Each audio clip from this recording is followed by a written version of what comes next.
আমরা যে আল্লাহ নবীর উপরে দুরুদ বেজি, আল্লাহ একবার দুরুদ বেজলে আমরা আল্লাহ 10টা রহমত না দিল, ঠিক না? 10টা সগীরা গুনাহ মাফ করেন, 10টা দরজা বলুন। কেউ যদি দুরুদ পড়েন না, নবীর কোনো ক্ষতি নেই, না আছে নবীর মর্যাদা কমবন। তাই দুরুদ শরীফ পড়েন যদি তে নিজে লাভবান হইল। আমরা খালি নবী থেকে পাই, ওকে সুবহানাল্লাহ দিবার যোগ্যতা আমরা নাই, আমরা পাই খালি।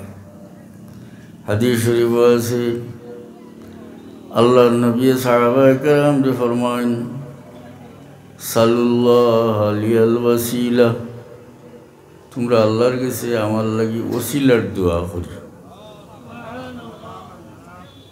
ক্বালু মাল ওসিলা ইয়া রাসূলুল্লাহ, সাহাবী বলে জিজ্ঞাসা ইয়া রাসূলুল্লাহ ওসিলা কিতা?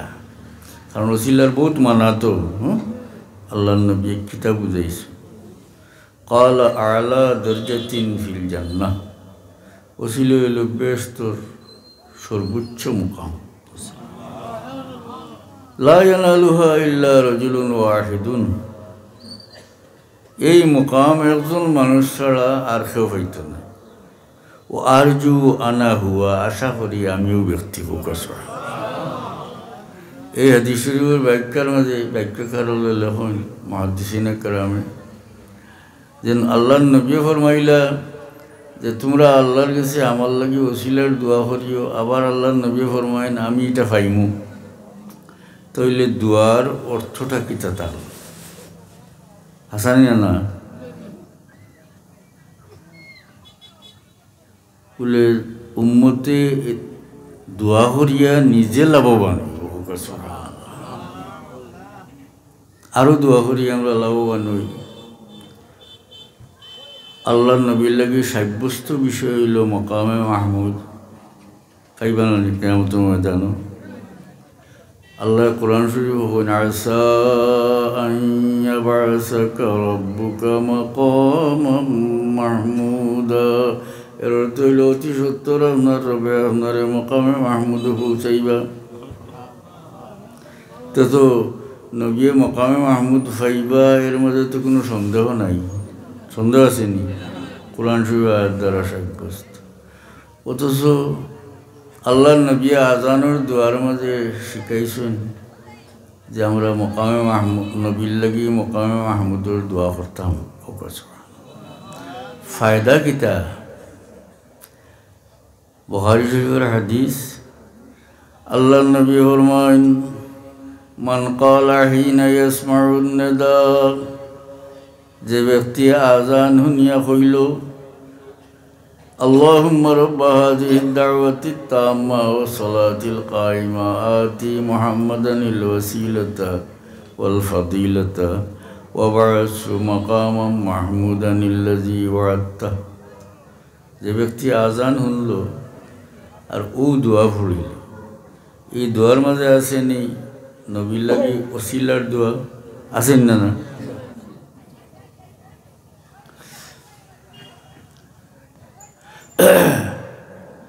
এই দোয়ার মাঝে আছে না নি মকামে মাহমুদুর লাগি দোয়া আছে। আল্লাহ নবী ফরমান যে ব্যক্তি আজান শুনল আর এই দোয়া পড়িল হাল্লাত লাহু শাফাআতি ইয়াউমাল কিয়ামা, এই ব্যক্তির লাগি কিয়ামতের ময়দানে আমার শাফাআত সাব্যস্ত হইল। আমরা দোয়া করিয়া ফাওয়াইয়া দিলাম না, আমরা নিজে লাভবান হইলাম না।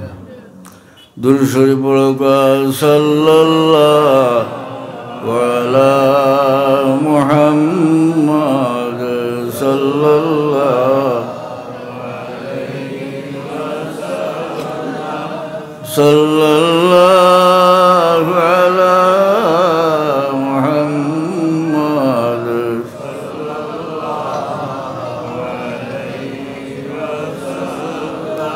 হুয়াল হাবিবুল্লাযী তুরজা শাফাআতুহু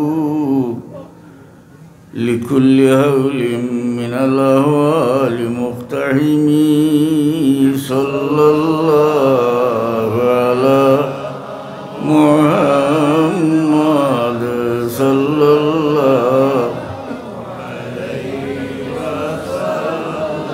সাল্লাল্লাহু আলা মুহাম্মাদ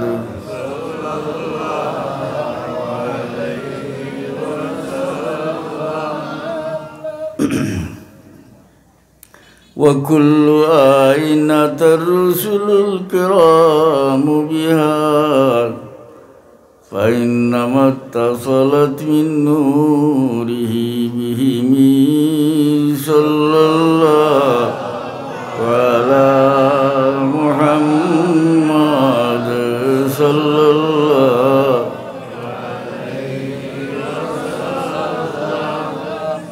صلى الله على محمد صلى الله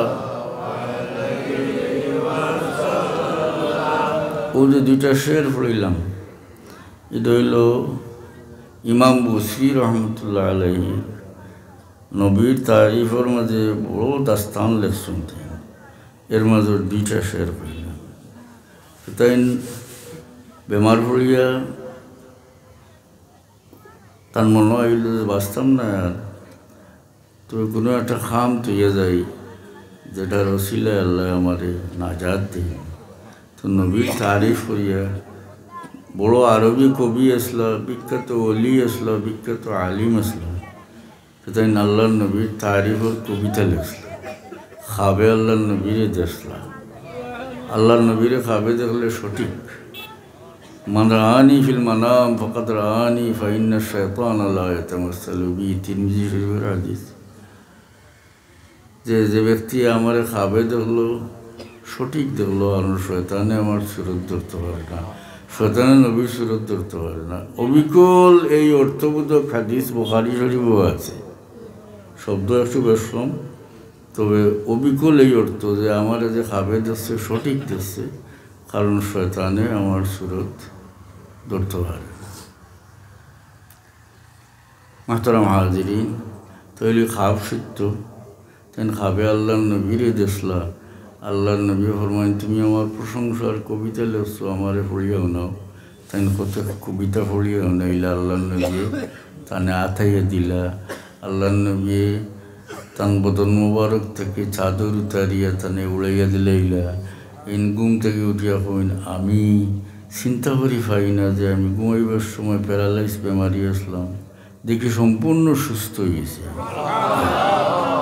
আর আল্লাহর নবী খাবর মাঝে আমার যে চাদর মুবারক কুড়াইয়া দিছিলা আমি হজা করিয়া দেখি আমার গার মাঝে আল্লাহর নবীর চাদর মুবারক এটা তো আল্লাহর নবী কবর শরীফও যাওয়ার বাদর ঘটনা হাসান না আর সামনে তো আল্লাহর নবীর তারিফ যারা করছেন সাহাবায়ে কেরামে সাহাবিয়দের মধ্যে কবি যারা আব্দুল্লাহ ইবনে রাওয়াহা হযরত হাসান আল্লাহর নবীর দোয়া দিছে